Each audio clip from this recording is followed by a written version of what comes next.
everyone, and welcome. Returns in the second quarter extended the run of strength for risk assets, leading the S&P to one of its best first half starts in 23 years, and further adding to the extraordinary recovery from the lows of last year. And that success makes sense. With one of the strongest vaccination efforts in the world, the US was largely able to avoid the most recent wave, and hospitalizations and deaths are at very low levels, which in turn drove the high rate of reopenings and return to normal activities, which by some measures have revisited pre-pandemic levels. Developed market households are flush with cash, and their confidence has been rising. And on the corporate side, US earnings in the second quarter exceeded expectations as analysts continue to increase their earnings forecast for 2021. And yet, underneath the surface, market behavior indicates that there are questions. Indeed, the majority of gains in the first half were driven during the most aggressive phase of vaccinations and reopenings. And until the final week of the quarter, the price level of the S&P had struggled to find clear direction. The center of those concerns are likely threefold. Number one, if the reopening strength has produced sustained inflationary pressures and a Fed that may tighten more quickly than anticipated. Number two, if all of that exceptional expectations that we have for growth have already been priced in. And number three, possible concerns about the impact of the Delta variant on the world economy. As to the first, at its June meeting, the Fed's dots chart and QE comments suggested a faster pace of tightening. While we do believe that the Fed will move toward reducing its purchases later this year, it will be gradual, and the dots chart still implies the first increases won't be until 2023, mirroring the Fed's view of current inflation as transitory. And largely, we would agree. Certainly, business inventories have fallen and supply bottlenecks have surged. We've all seen that, which in turn does correlate to an increase in inflation. However, while CPI has jumped, longer run inflation expectations have been much more benign. We believe this is because the drivers have been those directly related to reopening, while the standard drivers have been much more subdued. As to multiples, valuations are clearly elevated. Thus far in 2021, though, earnings have driven gains, in effect, holding valuations at the same level.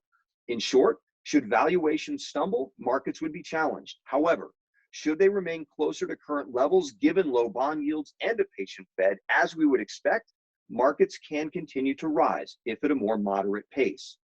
But the opportunities are varied inside of markets. Despite its year-to-date strength, value remains inexpensive versus growth. And the growth backdrop suggests there's further room to run over time, as is the case for international equities and for small cap. But as I've mentioned before, I wouldn't suggest radical changes in portfolios. Rather, I would advocate for thoughtful rebalancing, if you will, particularly given the uncertain path of a post-pandemic recovery. Classically, recovery supports cyclical values. However, expansion and moderation favor growth. The nature of the recovery, though, has blurred these lines, and in some cases divided the behavior of specific measures of growth and value versus others, as well as the behavior, of course, of constituents inside of those segments based on the reopening. Which is why I would like to direct your attention to another factor, quality. Note the consistent behavior across the cycle. We've talked about the benefits of quality before and believe that today it should be an area of focus.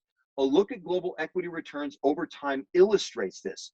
Despite the index's strength, the quality component of the index has had significant outperformance. For a market with growing questions about future market gains, we believe a focus on quality is warranted, regardless of style, cap, or geography. Another broad equity surrogate to consider, and one we've spoken to often, is high yield credit.